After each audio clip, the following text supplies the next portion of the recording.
Bonjour Pénélope Chauvin, vous êtes formatrice en français auprès de quel type de public? Alors ce sont des publics qui sont en demande d'asile et qui donc ont le projet de s'installer en France et qui sont en majorité arabophones.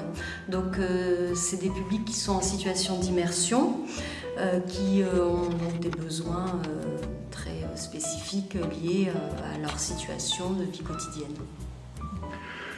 Et comment pouvez-vous caractériser les besoins, les attentes spécifiques de ces publics? Alors, ça va être vraiment en fonction des situations qu'ils sont amenés à vivre. Ça va être autant des situations liées aux besoins premiers, c'est-à-dire comment faire les courses ou comment recharger sa carte de téléphone. Et puis d'autres situations aussi qui vont être un peu plus complexes, mais pour lesquelles ils sont en général accompagnés, qui sont des situations administratives en lien avec leur demande en préfecture, etc. Dans le cadre de votre travail, vous utilisez fréquemment la méthode naturelle lecture-écriture, ce qu'on appelle la MNLE. En quelques mots, pourriez-vous nous présenter cette approche? Alors c'est une approche qui va partir du besoin d'expression de l'apprenant. Donc elle s'appuie vraiment sur les besoins de communication. C'est une approche qui va s'appuyer donc aussi sur des documents authentiques évidemment et qui va aussi permettre à l'apprenant en partant de ce qu'il a envie de dire et d'écrire, de découvrir progressivement le fonctionnement de la langue française à l'écrit. Donc c'est pas une méthode globale puisque de toute façon on arrive forcément à un moment donné à la combinatoire, au syllabique et à la combinatoire. C'est pas non plus une méthode syllabique, on l'a bien compris, puisque ça part du sens et de l'expression. Donc on part d'un texte écrit par l'apprenant lui-même. D'accord.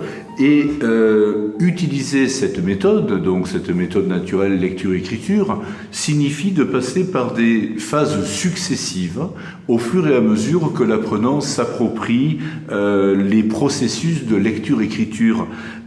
Quelle est la progression que le formateur doit suivre? Alors, forcément, la progression, elle va être en fonction de l'apprenant. Donc déjà, ça c'est le premier point, elle n'est pas imposée par le formateur. Ça veut dire que dans un groupe, dans une classe, chacun va suivre son propre rythme. Ça c'est très important, puisque l'idée de cette méthode, c'est évidemment de permettre à l'apprenant d'être complètement autonome dans sa démarche d'apprentissage et de savoir à peu près ce qu'il a à faire à chaque séance. Au niveau de la progression, donc on part de l'oral, on part d'un besoin d'expression ou d'une envie de raconter quelque chose à l'écrit. C'est soit un texte collectif, soit un texte individuel, mais souvent dans un groupe classe, ça va être un texte collectif. Il va y avoir dans un premier temps, donc, en fait on va mettre en œuvre dès le départ toutes les opérations de haut niveau concernant l'écrit, c'est-à-dire qu'on va vraiment travailler ensemble la planification du texte et la façon dont on souhaite l'écrire et voilà. Il va y avoir ensuite un découpage de ce texte pour faciliter la lecture d'une part, donc c'est un découpage qui va s'appuyer sur des groupes de sens tels qu'ils ont été définis par André Ouzoulias et qui va permettre à l'apprenant d'avoir vraiment une saisie globale ensuite à la lecture de 3, 4, 5 syllabes on va dire, mais c'est pas en termes de syllabes que ça se négocie, c'est vraiment en termes d'unité de sens minimale. Excusez-moi, si je comprends bien, de toute façon dans tous les cas, c'est l'apprenant qui est à l'origine de la production du texte écrit, c'est-à-dire il est invité à exprimer quelque chose à partir de son vécu et c'est vous qui l'aidez à mettre ce vécu à l'écrit, ou je me trompe? Non, c'est tout à fait ça. Alors ça peut être, ce qui va se passer, c'est que souvent on va travailler aussi le projet d'écriture avec l'apprenant. Évidemment, on ne va pas lui dire allez, écris-moi quelque chose là maintenant. Enfin, on va vraiment essayer de travailler autour d'un projet qui fasse sens pour lui et qui va lui permettre de s'investir complètement dans la tâche. Ça peut soit partir d'un besoin, j'ai besoin de, je sais pas, laisser un mot à mes enfants ou écrire une carte postale à ma mère. Enfin, voilà, c'est pas, en général, c'est pas ça les premiers besoins, mais ça peut être aussi, j'ai besoin de pouvoir écrire un petit mot, voilà, ça peut commencer comme ça, ou raconter quelque chose qu'on a fait ensemble, ou dans le cadre de la mise en œuvre d'un projet collectif, on a des besoins d'écriture et il va falloir les mettre en œuvre. Donc du coup le projet est complètement celui de l'apprenant et le formateur va être là effectivement comme une aide à l'écriture. Vous m'aviez dit que l'apprenant pouvait être un apprenant analphabète, donc n'ayant jamais été scolarisé dans son pays où par exemple en plus il y a un système d'écriture complètement différent du nôtre. Comment s'y prend le formateur pour introduire l'apprenant au monde de l'écrit dans ce cas-là? Alors, évidemment, il y a toute une culture, enfin l'appropriation d'une culture de l'écrit qui va se faire en amont avec un système. On va mettre en place par exemple du tri de documents, on va travailler sur la nature et la fonction des écrits. Et puis on va travailler vraiment les opérations de haut niveau. En fait, quand l'apprenant formule un projet d'écriture et qu'il le dicte au formateur, si c'est le formateur qui écrit avec sa main, peu importe, le formateur peut prêter sa main, mais c'est l'apprenant qui est vraiment l'auteur du texte. D'accord. Voilà. Et alors, vous disiez tout à l'heure qu'il est demandé à l'apprenant de segmenter son texte en groupes de sens. Quel est l'intérêt de cette opération ? Alors il y a plusieurs intérêts, plusieurs buts sont poursuivis. Le premier, ça va être évidemment de permettre à l'apprenant de mémoriser son texte très facilement. Dans ce sens où chaque ligne va pouvoir être saisie plus rapidement. On travaille vraiment sur une des stratégies de lecture qui est la saisie globale. Chaque groupe de sens doit faire une sorte d'image mentale qui va lui permettre aussi de mémoriser plus rapidement le texte. Et ensuite, les unités de sens pourront être éventuellement permutées entre elles ou avec celles d'autres textes pour pouvoir créer de nouveaux écrits. Donc dès le départ, l'apprenant va pouvoir manipuler assez rapidement, dès qu'il a mémorisé son texte, il va pouvoir manipuler ces groupes de sens dans un sens ou dans l'autre pour pouvoir produire de nouveaux écrits. Et je crois savoir que dans la production de ces nouveaux écrits, vous guidez l'apprenant dans la reconnaissance des syllabes successives d'un mot ou d'un groupe de sens, afin de lui permettre de découvrir des sortes de régularités, de créer chez lui une sorte d'univers familier d'écriture, si je puis me permettre cette expression. Ai-je bien compris? Est-ce bien ça ou est-ce une erreur de ma part?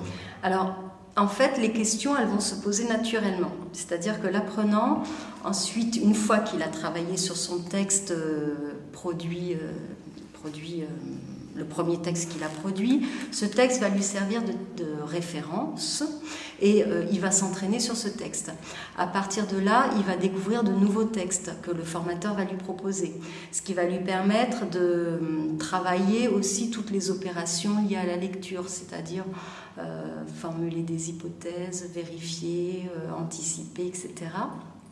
Et puis, il va après se mettre en situation de production d'un écrit par lui-même, dans lequel il va forcément être amené à se poser des questions sur l'orthographe des mots, la façon, surtout pour les nouveaux mots, puisque les mots connus, il les a déjà, et du coup, il va procéder ensuite par analogie.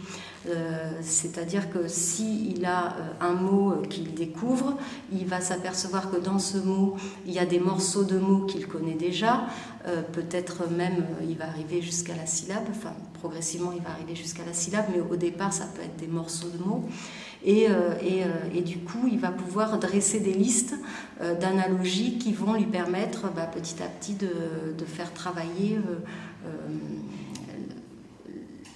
les comparaisons de plus en plus rapidement.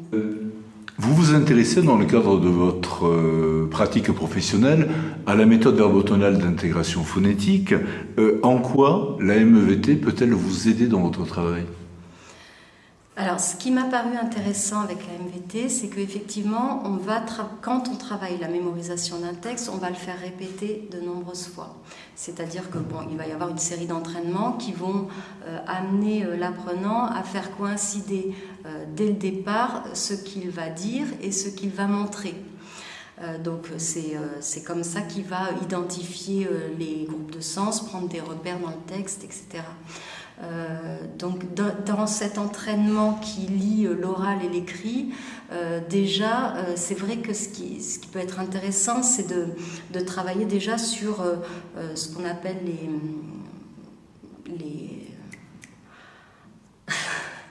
des groupes de mots qui vont faire sens et de travailler la prononciation dès le départ. On part de la parole de l'apprenant. Donc on va déjà apprendre à formuler à l'oral ce texte de la manière la plus correcte possible, puisque ensuite c'est ça qui va aider l'apprenant à trouver les fameuses analogies de sons, de morceaux de mots dont on parlait tout à l'heure. C'est vrai que là, la méthode verbotonale peut être vraiment très utile, puisqu'il est essentiel que l'apprenant ait une bonne prononciation au départ pour pouvoir plus facilement identifier les sons qui peuvent éventuellement être confondus. Par exemple, le on, le en, ou le et, le i pour mes apprenants arabophones. Donc le fait de travailler dès le départ sur la prononciation va lui permettre de repérer plus facilement ensuite dans les écrits les sons qui sont les mêmes, ou les syllabes qui sont similaires d'un mot à l'autre. Et y a-t-il des aspects de la verbotonale qui retiennent plus particulièrement votre attention? Si oui, lesquels et pourquoi? Alors, c'est essentiel déjà qu'il ait affiné effectivement sa perception phonologique pour pouvoir ensuite, comme on disait, associer plus facilement les phonèmes et les graphèmes. Donc c'est dans la progression prévue par la méthode naturelle de lecture-écriture, l'apprenant arrive progressivement à la compréhension du système graphophonologique.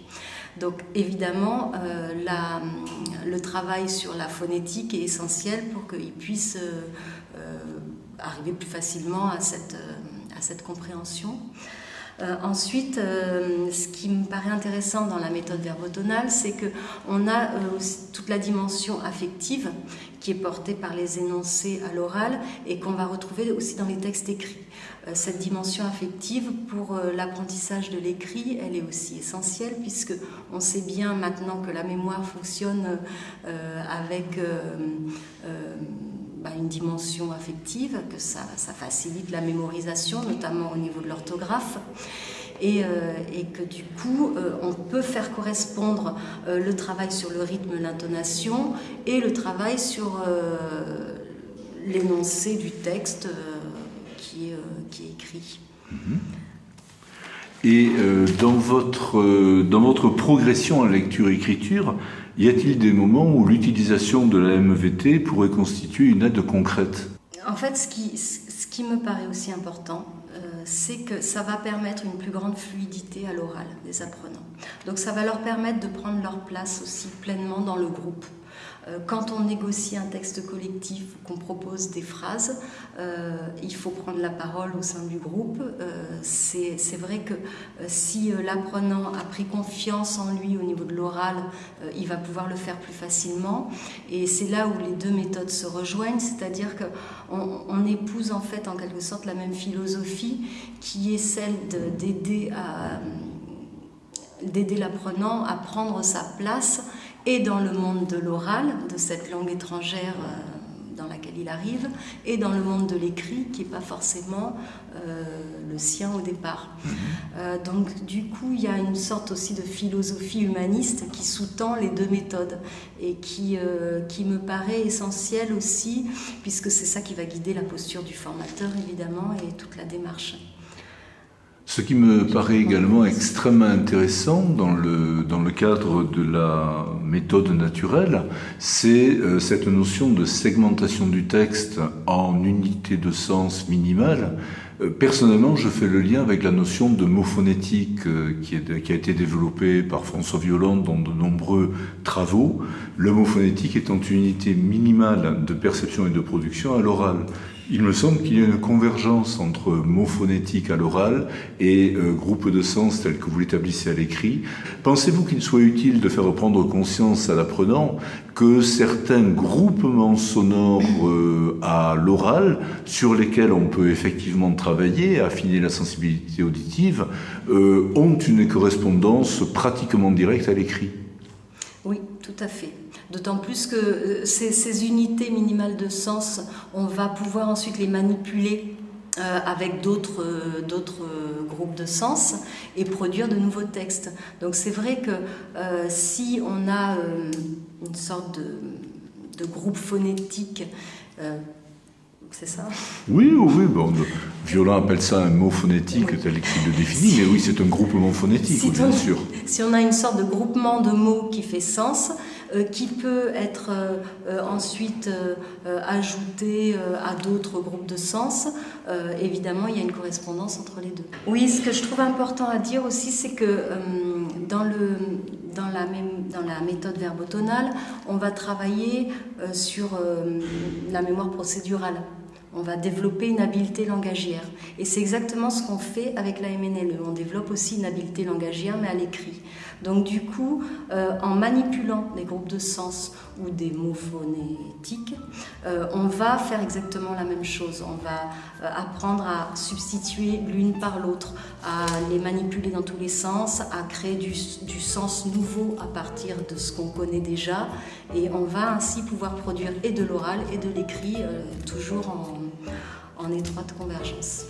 Ce qui revient à dire que la méthode verbotonale devrait être répandue, diffusée auprès des différents intervenants utilisant la méthode naturelle, lecture-écriture. Tout à fait, tout à fait. Ah oui, c'est vraiment... ça participe de la même démarche, qui est une démarche holistique, qui prend en compte la personne dans toute sa vie, qui va aussi avoir les mêmes fondements philosophiques, il me semble, et donc qui participe de la même posture du formateur. Enfin, c'est vraiment quelque chose qui entre complètement en complémentarité avec la méthode naturelle de lecture-écriture, il me semble.